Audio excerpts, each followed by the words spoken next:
little bit.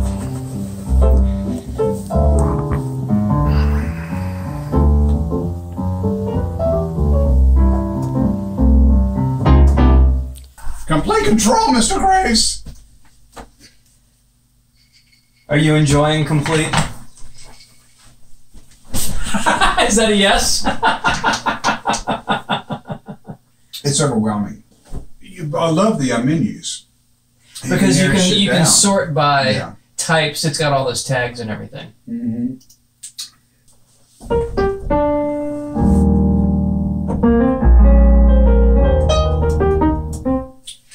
But that's the roll. It's okay. It's better than the U20. Remember those days? I remember the U20. Yes. Had a little bit of no lower mids and a little bit of a kink on the top end. It was biting. It's not going to be Jason Gray's strings, but you know. Which strings? Yeah. You mean my personal string library? Articulation versus hall versus timbre versus an ensemble library that I have. Which ones are you talking about? Are we recording? Yeah. Oh my God. I think everything's set up okay. I'm talking to a pro, you know. I'm so sorry. Did you like the that I put in when you said? It was great. That's pretty funny. Yeah. So how long have you had this set up, like with your computer and everything? It's been about a year and a half. With the Mac Pro, right? Yeah, Mac Pro. Which I'm at a crossroads. Stay Mac, or be like Jason Graves and go PC. You know, I had a compact laptop that I just did MIDI on because I was tired, because you couldn't undo. Once you get a sequence done and or you delete something, you couldn't bring it back on the MC file. And I said, I'm done with this, you know. So I got a little compact laptop. It lasted for 1 year because it crashed hard. Oh, really? I lost dozens of files. I didn't back up at the day. What were you using to drive the MIDI? Was it Performer back then? No, it was something else. It was a Cakewalk. Oh, Cakewalk! It was Cakewalk. That's what I had on my PC. Yeah. I had Cakewalk, and it worked. Yeah. But it was, I don't mean this in a bad way, but the laptop was continually just. Yeah. But I remember, I think I used it to trigger some sort of audio interface for a while. And I said, I'm done. I'm gonna get a Mac, and then you told me which Mac to get. But I started with the MC 300 or 500. I wish you still had those. I do! You do? Did me show you? Yes, please. It started with this beast. Now, this bad boy. Oh my gosh. That is a 3.5-inch floppy disk. Now, it's not the original. The original floppies were like this. Remember those days? The 5 1/4. Yeah. This is high tech in the day, but you know. But feel those knobs. That's like a calculator. It's like a calculator. That's what I was gonna say. This thing's like. I know. It's a good paperweight. Built like a beast. But nice. No audio. But as far as MIDI, it was great, and you could bounce. Like you could have if you had like 7 channels of MIDI, you could say, okay, I want MIDI channel 2 to go to track 4, and it would merge. It would merge them. It exists exactly the term. But you could also extract if you wanted to keep them in. So I'd always try to go like 1 through 3, you know. And I had a system back then. So what year circa is that one? Oh my gosh, 85, 84, somewhere in there. You could only hold like. There's a already. Yes. Woo. Yeah, you could only load. Look, DM5. Oh. DM5. The Elysis, yep. Yeah, it was a beast. But yeah, a guy named Duke Sanders turned me on to this because we kept losing bass players. And he goes, and he's a drummer himself, and so what we decided to do is we get rid of the drummer and don't hire a bass player. Yeah. Sequence all the drums. He's a drummer, he brought in rehearsal. He says, "I'm going to prove to you that we do not need a bass player and we don't need a drummer." Screw the rhythm section. And I'm like, this is impossible. He hit play, and it was a bass. Now the drums were canny. Yeah. I mean, it was back. I mean, it was before the DOM03. Ting, ting, ting, ting. It was some ting, rolling ting. way back. Right. But still, that's when I went. Whoosh, I said, this is where I want to take the band. Wasn't it like the 707? Didn't you have a TR 707? It sounds familiar. I think that's what you It said. really is. Yeah. The 707 sounds great. Yeah. We were using this, and I said, well, if we can only load like 7 or 8 at a time, that gives us, we have some dead time. Mm-hmm. Well, hey, how's everybody doing? Hey, look at you. So I said, if we have 2, they quit making the MC500. They came out with the MC 300. No, it's funny. Usually they go up in numbers when they have a successor, but this one was, it's a lot smaller. Oh, yeah. Same thing. Same layout. Yeah. And they made the software where it would work with the 500. So I had both of these on a tray under my keyboards. I had like 4 synths. The 5 and the 3. Yeah, I had my Roland 106, a Korg Poly 6, a Roland JX3P. You have the 8P. I do, yes. Woo. So we had these, and I had it MIDI every 30 minutes just set up the keyboard rig, Jeez.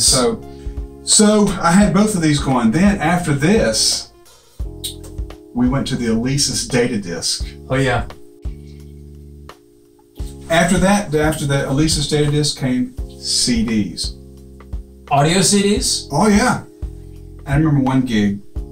We're playing this big band medley. And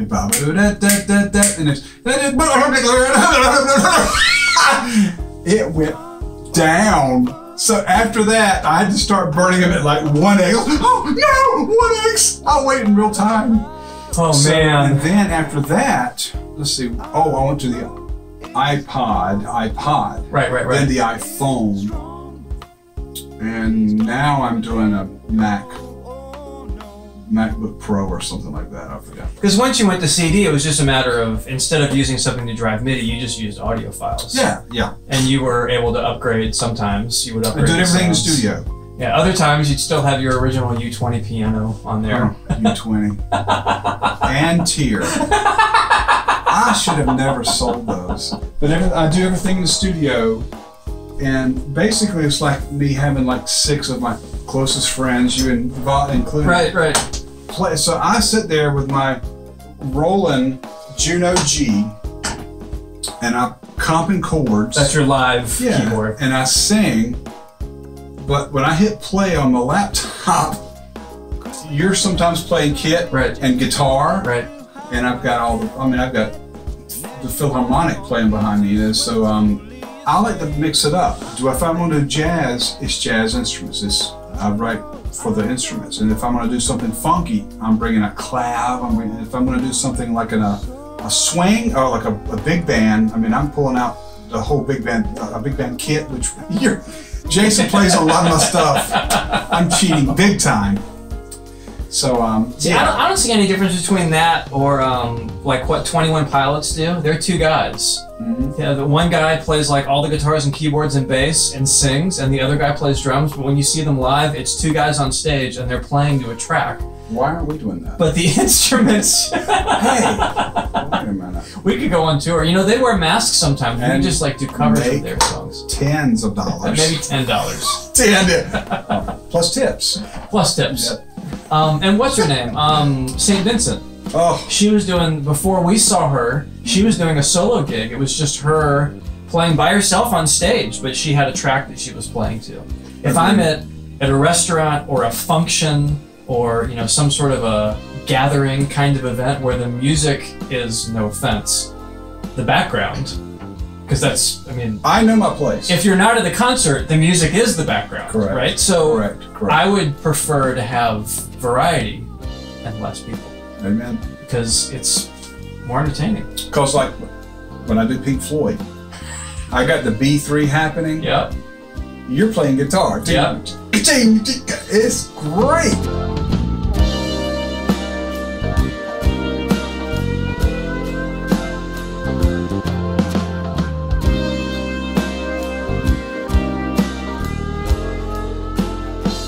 Like we just did, you just helped me do a thing, Radar Love. Now, no, we did it in a funky shuffle. Exactly,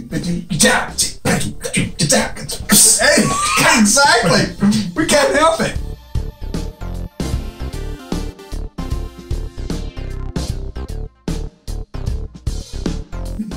So yeah, I try to do it my own version, and you're a bad influence because you're getting your kid. Hey, I'm Keon. Well, here's what I'm gonna do. And I'm like, okay, I'm gonna rescore the piano part. I love it. It's a funky shuffle. Why? It's a funky shuffle. It's a funky shuffle. Yeah, exactly. This makes a stank face. Funky. You gotta do the stank face. You know it's a funky shuffle if you got the stank face on. Exactly. The laptop gave me such grief. I remember taking it to my driveway, concrete driveway. Oh no! Wham! And stomping on it because I was so frustrated. And by the way, I love Mo2. I love all the companies I've used. I have no problem with anybody. Mo2 is amazing. But you know, you get what you pay for a lot of times. Most times, not all the time. I don't think it was 8. Well, maybe an 828. It was a Mo2. It was 8 single rack space. Yeah. Yeah. I think I remember seeing that in your rig.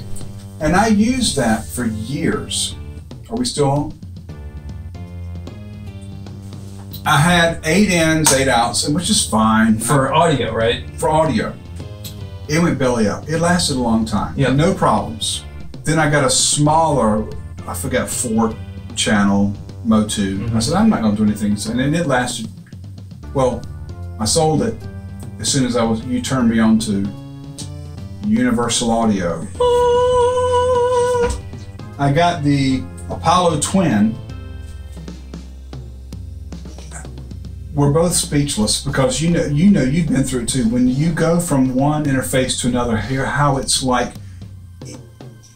it's automatically compressed, but it's not. It's just so natural, not overhyped. It's like the guts are just magma. Yeah, you know, it's just so and so they were running a special. If you get, and I was so in love with it, and plus I was doing more like 3 and 4 people coming in, so I got the Apollo 8 with the, and you can get the accelerator, more processors, so I've got like at least 80 processors. No. But when you go hear some of these solo artists, even duets, everything's just it's just not, yeah. But would you say mine's like upper shelf? I mean, heads and tails above. Okay, thank you. I mean, when I played in Central Park Band for 5 years, and we always did a sound check beforehand, obviously, and I would go out and listen to the band playing, and it always sounded amazing. How many years did you spend with Central Park? 25. So that's a lot of experience, you know, doing bringing weddings. the room and getting the kick sounding good and getting the low end. It's a lot of weddings and corporate events. That is a lot of married But couples. you learn to know what makes people move. I even wrote a song called "I Gotta Move Something." Do you have a website where I can hear that song, Mr. Atkinson? AASongs.com. Woohoo! If I did the electric slide one more time, I was taken a hostage. Somebody's going down. The mother of the bride. Whoever gets in your way. I said, this is ridiculous. I want to do my tunes, or at least other people's songs, my Your way. way. I don't care if I get $10 per night, which is what I'm getting now. Yeah. I'm not bragging. You get more than that. I'm amazed the tips that you bring home because the songs are so quit good. music business? I mean, There's your tip, young man, old man. Go ahead, it's good arrangements and it's a good mix, and Well, you've got those the Bose system with the speakers and the sub. It sounds really great. You were playing downtown Raleigh in an outside venue with it cranked, and it sounded so good. So I had 896s. I had 2 896s for Mo2 converters, and I also had a Mackie Digital 8 bus. About the same time you had your 828, and I remember when the Digital 8 bus went down for some reason. That was a beauty. It was great. I like how the faders were automated and everything. Yeah. It was great, but it went down, and I ended up using a 16 channel Mackie because I had 16 inputs. and it sounded so different. Oh yeah. That at first I was like, wait, what's that? There was like some noise and stuff, but then it also was a lot warmer. Warm, yeah. And I actually never ended up going back to the digital 8-bus after that, because it just, I think it was the combination of the 896s plus everything was digital going into the digital 8-bus, and when I went to Apogee originally, the converters, just the difference between the Motu and the Apogee was kind of like night and day. There's 80 converters. But it was also like 8 times as much, you know? And I did so much music with those 896s. Well, yeah, you do it for a living. It's a matter of... Yeah. His stuff, well, if you can't tell, it's amazing. Well, it's a lot of it comes down to, I remember when the Apogee went down, and I had to... Everything goes down. I had a due date for something, and I was mixing out of the headphone jack. I went out of the headphone jack in the back I remember and that. into the speakers, and it was like, literally, I think I said to you, like, I can't hear anything. It was like, it sounded like it was coming through a little too. You know, that's the importance of converters. And having the UAD over there for you, I think was a major step you know something? in the right direction for your studio. What other hardware you got over here? So we have here, this is my live keyboard, which is the Juno G Roland, which is a beast. The keyboard, medium, but the sounds are top shelf. I have, this was a Christmas present, I believe, from Mr. Graves. The Arturia Micro Brute, which sometimes, you know, sometimes you just want to tweak a knob. Yeah. You know, look at those. That thing moves heaven and earth, too. Musical porn. I couldn't believe it.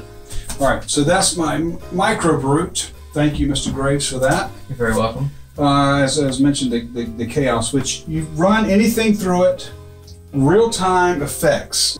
I'm now using the Mackie, is it 828s? I think so, yeah. Those are the biggest ones. They're just a little older. Yeah. I started with the Alesis 2As. That's right. Went to M Audio 2As. You had the M Audios for a long time. Oh, yeah. And then I'm purchasing these from Mr. Graves. They're on permanent loan over here. And my controller is a RD64 Roland, Mac Pro, which I'll be replacing definitely in the year 2019. Samsung monitor. Oh, and my favorite Native Instruments. Oh, yeah. Complete Ultimate. Yeah. I think you called it, what you called it, like a jack of all trades, or you called it something, the ultimate workhorse, any sound. Yeah. You know, it don't have everything, but it's pretty close. And decent plugins too, of effects and stuff. The you know, some of the effects in there were modeled by Softtube. They've got like a Lexicon 480 and some compressors and things that are Softtube modeled that actually sound really great. Yeah, and I use Sound Toys. And you keep getting on me about oh, the Fab Filter. Fab Filter. Yeah. And I'm still stuck with Vienna. But I was using Vienna at the time as well. Yeah, yeah. And it is really good. It's just I sort of split over to Fab Filter, which the interfaces are actually very simple. Yeah. Similar. But you continue to upgrade Vienna, and I think that it sounds Vienna really Pro good now. too. Yeah. Pro. But this is a trade secret as far as Alan goes. I'm going to give this away. The multi-band compressor limiter. It's not just a compressor. It's a brick wall limiter, and you can sweep the frequencies for it. Now it's just 4, but I want something quick. Yep. Usually, what they have it set like a 100 or something for the low end, and you can sweep them. But usually, it's the opto mastering or opto maximizer or something. I use it on 90% of my stuff, and that could be anywhere from kick drum to the final mix. I mean, it's there. I love the cues, the analyzers, and the new compressors. Right, you can listen to each cue, each frequency, like Fab Filter. Yeah. I want to get Fab Filter, but I'm broke. You know, come on. You're spending all your money on Vienna.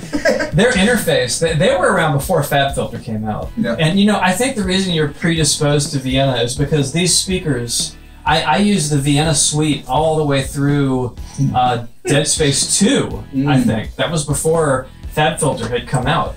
And that's what, that's what these speakers were from, like, I'm trying to think, from the first Dead Space, because that was 2008, up until like 2012 or so. And then I'm sure FabFilter was around, but I didn't really find out about them until like 2013, maybe, like 5 or 6 years ago. Well, I see you use them, and my mouth's like, oh, I love it. A lot of it's just a matter of what you already own, first of all, if you're on a budget. Yeah, exactly. I mean, where are you going to be like, I really like these plugins, but I'm going to spend $500 more and try some other plugins that do the same thing. FabFilter's coming, though. I know it's amazing. Oh, yeah. I know it's amazing. You pulled the trigger on Sound Toys first, and I think that was smart. Oh, my. Another chapter. Just Echo Boy Jr. I know. That's an hour of just total geek out, All the different like filters and different kinds of it's like smooth. Oh my gosh. Like analog. It's like a big fat piece of tube hardware or something you got there. Did I say tube? Yeah. Wow, I didn't mean to say tube. That's another one. Now before Echo Boy though, I remember you were trying to do delays. I tried to do delays in Digital Performer, and I was like, what? I just want to have You're not going to tell this. You're not going to tell me that. Tell everybody this. It's like, I just get the... And I remember, because the best you could do, because surely they've improved their delay by now. Motu? DP, yeah. Yeah, I'm an idiot. I didn't know how to work it. The how many... Yeah, I know. It gets... I was too... I didn't read the manual. Apparently. So you copied and pasted the audio files, which worked. Hey. And I would do a fade out. A volume fade, yeah. But which is not the same. But it's because the top end... It was like, hey. I can't even. Right. As opposed to having that analog Doppler, kind of almost like a Doppler, but not the pitch together. The top end kind of fading out. Yeah. It makes such a big difference. Yeah. Echo Boy and Echo Boy Jr. Have you used Tremolator at all? No. Oh, I use it all the time. Crystallizer. Now. Oh, Crystallizer. Jeez. I'm getting a little weak. Put my head between my legs. Okay, I'm alright. Crystallizer's insane. Decapitator? I use Decapitator all the time. I need some more drink. Yeah, I tell you, and even if it's just a little bit. Yep. I kid you not, folks. You've had like 8 or 10 things on one thing. You take one away, it's not the same. It's like cooking. Yeah, it's totally cooking. Where's the salt? No paprika? Well, where's the paprika? I'll say cheers to that. Oh my gosh. Cheers, Mr. Graves. It's an honor. Woo!